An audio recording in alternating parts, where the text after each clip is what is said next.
All right, I've got a batch of dough here that's just come to the end of its phase of bulk fermentation, and now it needs to be shaped. So we're gonna shape it into 2 ovals.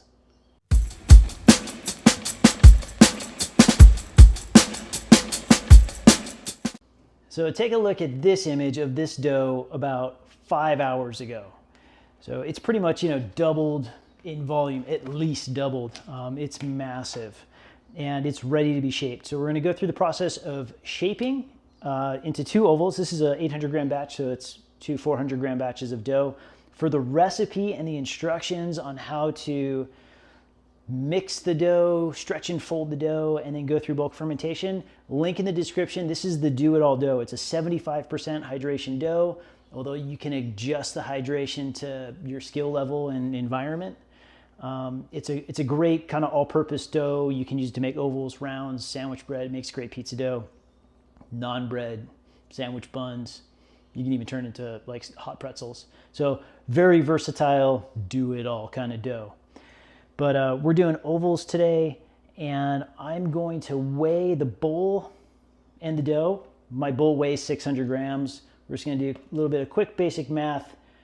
Okay, so 2169 minus 600, so I've got 1569. So I need to weigh each portion of dough into 785, something like that.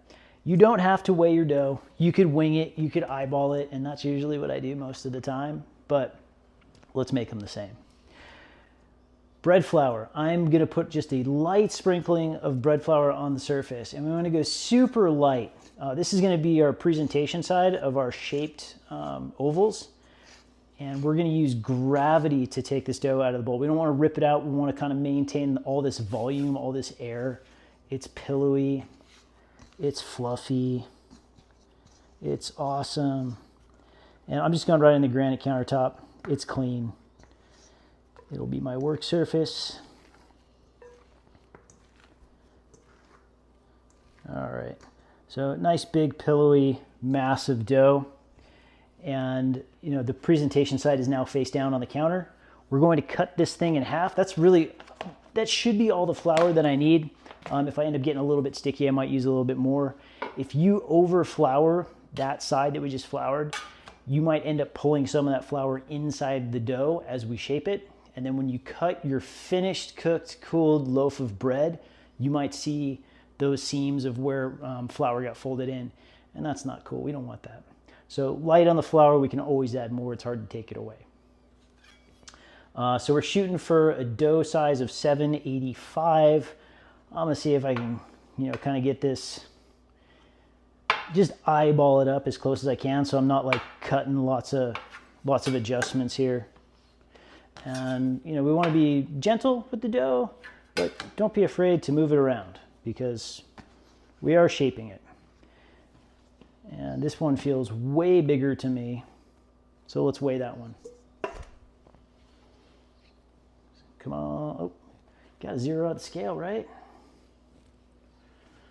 So we're going for like 785. So I've got 8 1/4. I know, I said be gentle, right? I'm trying to be gentle.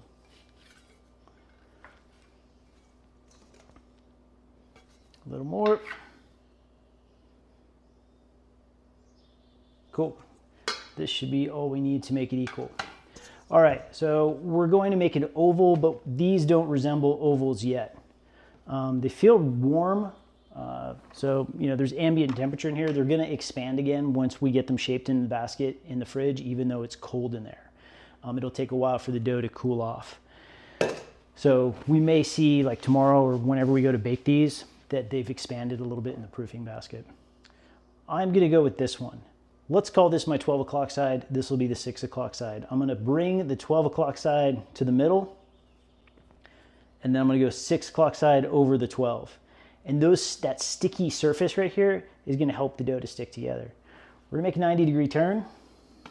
So now I have a new 12 o'clock side and a new 6 o'clock. This side's particularly sticky, so I'm going to do it second so it kind of seals everything up. So 12 to the middle, and then, hey, come back here, stay. And then we're going to go 6 over the 12. And you can see like how this is sticky. I'm feeling like I'm probably gonna want a little bit of flour, but I'm just gonna put it on my fingers. And I'll just give it like just a little bit of help just to close it up a little bit. And now we are seam side down. I'm feeling compelled to add a little bit more flour. And then we're gonna do a little bit of tucking, kind of gather it underneath itself, similar to like the stretch and fold process.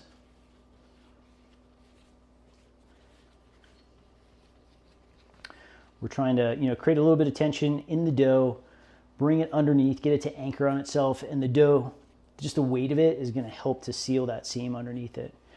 And I've got a little bit of an air pocket there. I don't like air pockets in the surface because they create hollow spots in the crust when it's done. So I'll deflate that. Just tack it down so it doesn't reinflate. And that's it, just compact little shape, resembles our basket. And this one, same thing. We're going 12 to the middle, 6 over the 12, 90-degree turn, and we'll go 12 and the 6. And I'm feeling a little sticky here.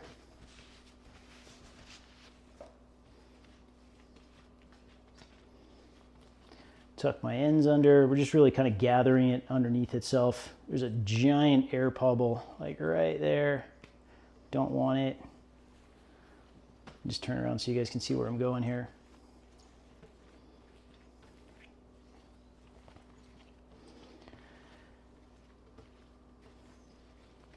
How do I feel? I feel a little sticky again. So here I go, just fingertips, just to protect me so I can keep working, doing what I'm doing.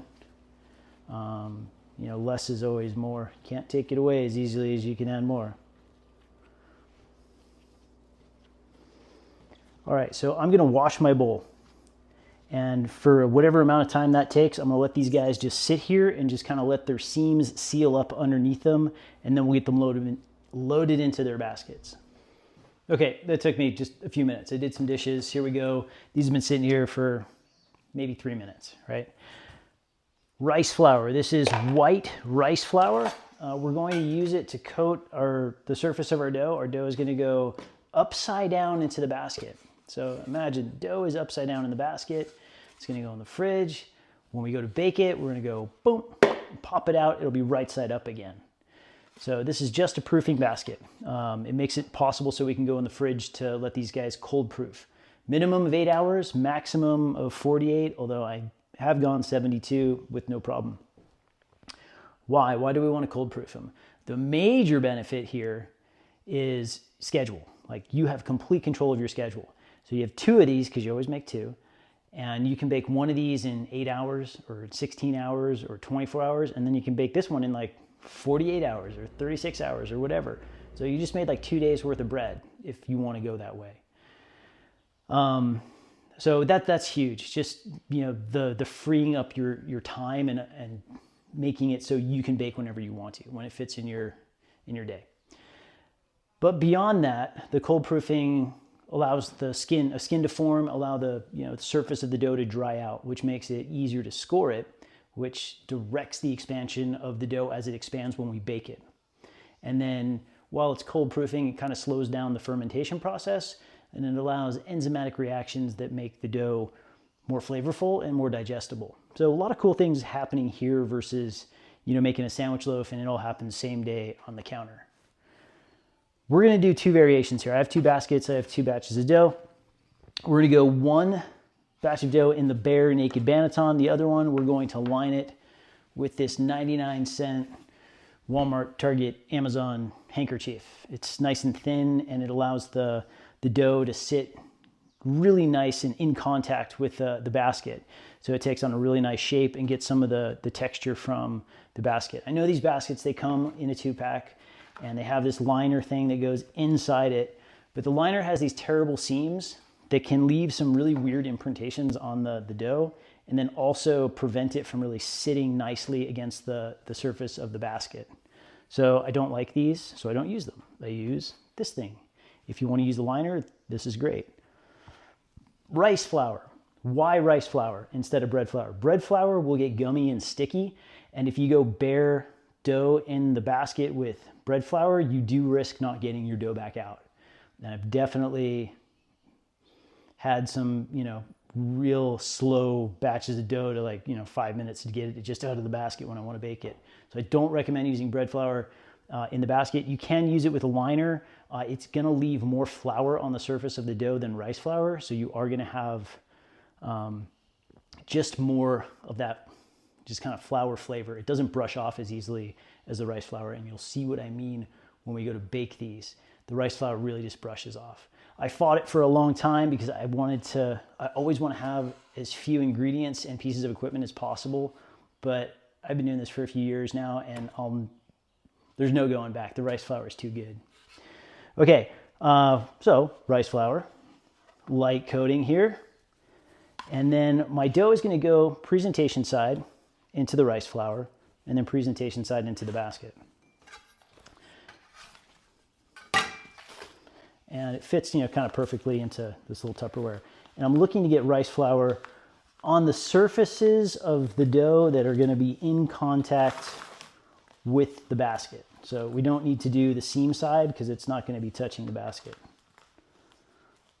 And don't be afraid to, handle your dough. It's okay. It's going to be just fine. And, if it feels like it's coming out of its shape a little bit, the basket's here to support it. The basket's going to do the job of like holding the structure. It's a little bit opened up. I'm just going to give it like a couple stitches here just to create a little bit more surface tension. And then the liner, what is it good for? Why do I save them? Because I use them just to cover the dough or cover the basket. It allows better airflow so that what's going to be the bottom of the loaf of bread gets dried out real nice too. So the second one, we are going to rice flour it. So it does, easily release out of our basket. So there we go. It's lined.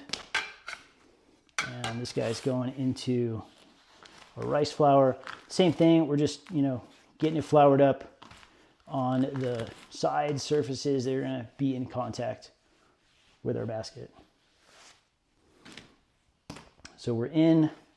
Same thing, I'm just going to, give it a couple stitches here, just to create more surface tension, close it up a little bit, even though the basket's going to support it. And we'll take the ears or the leaves of handkerchief, and that's it. We're good to go. So these are going in the fridge. We will bake them. The next time you see me will be when it is convenient for me to bake these. So I'm not sure when that's going to be. I'm thinking probably in 24 hours from now. So refrigerator, and in 24 hours, we will score and bake and cool and slice.